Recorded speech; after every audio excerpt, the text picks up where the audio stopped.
If you're seeing this video, is it because you're possibly being, well, a Dobertroll? Dobertroll, noun. One who is fixated on the Doberman breed and takes it upon themselves to patrol online platforms in search of opportunities to belittle others in an attempt to reaffirm their own knowledge of the breed. Example sentence.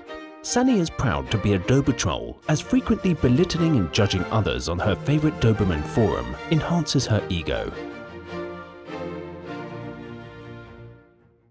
If you spend any time at all in some of the Doberman groups and forums online asking questions about this breed, you've almost certainly run into at least a few of these Dobertrolls. And look, on this channel, we usually like to have fun and learn about the breed and talk about ways to make your life easier with your Doberman.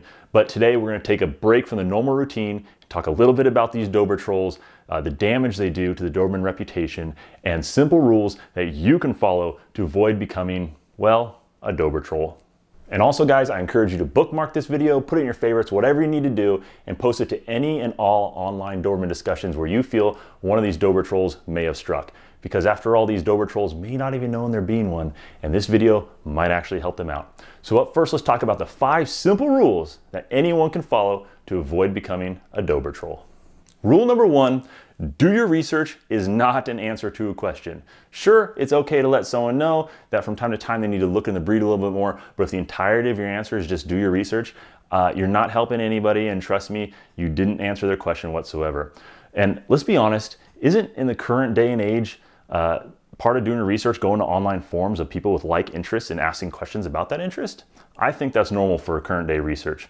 So if you're tempted to make that your answer, instead, how about you provide a little bit of useful insight yourself and then point them towards a YouTube video or an article or maybe even a book to help them out. That type of answer would be far more valuable to them than just simply writing, do your research.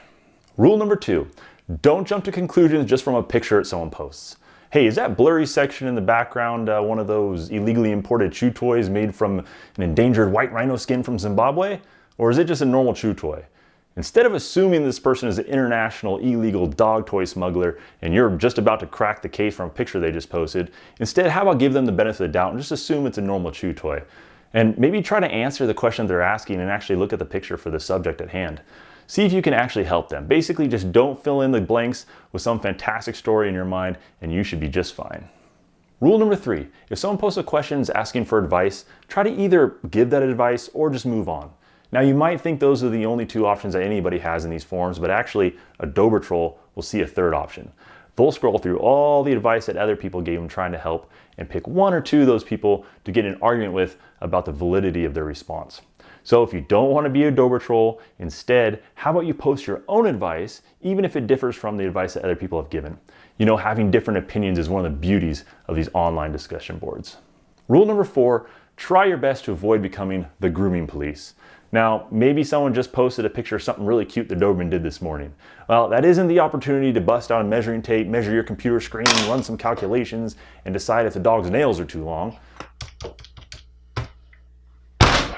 Or provide an overall assessment of the lack of grooming standards this owner must have based on what you see in the dog's coat. If you see these things and they ask about those things, then absolutely give them some feedback, but otherwise just try to enjoy the picture for what it is. Oh, and guys, don't call the dogs fat. I mean, if they're asking for an opinion on the dog's body type and if they're fat or slim, then sure, absolutely. But even then, maybe try and use a little tact. Number 5, don't answer a question with, if you have to ask that question, you have no business owning a Doberman. Instead, look at it positively. Maybe this person just figured out that there's something they don't know about the breed and they're trying to work it out. You know, I think that's a great thing. In fact, I'd say that they're much more qualified to own a Doberman than someone who thinks they have absolutely no gaps in their knowledge.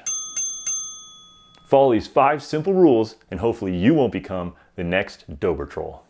In all seriousness, guys, we all know that the Doberman breed is an amazing breed of dog, but one thing this breed has proven susceptible to over the years is damage done from stigma and a poor reputation. There are a lot of people out there right now who think that Dobermans are incredibly vicious, that they randomly snap and turn on their owners, that they're horrible family dogs, and that they're overly difficult for anyone except absolute expert dog handlers to gain control of. So the last thing that the Doberman breed needs is to also be known as a breed of snooty and unwelcoming dog owners. Look, the reality is this breed's popularity isn't what it once was. And I don't know about you, but where I live, I'm the only one here in this neighborhood with a Doberman, and I almost never see him at the dog park anymore. So people just don't get much exposure to this breed anymore, except for what they see on movies and TV. And so you might be the only exposure they get. So I want to urge you, because this is so, so important, be a good ambassador for the Doberman breed. Encourage others to own these awesome and magnificent dogs. Help them out when they have problems. Don't tell them that these are unattainable dogs. Instead, direct them on how they need to get through some of the hard portions of raising a Doberman. Just generally, don't be a jerk. And if you want a fun and friendly place to keep learning about this amazing, unique breed of dog, then check out my YouTube channel. Hit that subscribe button down below and that little bell icon that comes up, because I'm releasing new videos every single week to help make your life with your Doberman just that much easier. And don't forget, guys, save this video. Anytime you see a website, a forum, a discussion board where you think a Dobertroll may have struck, post this video to help them out, because honestly, they might be suffering on the inside.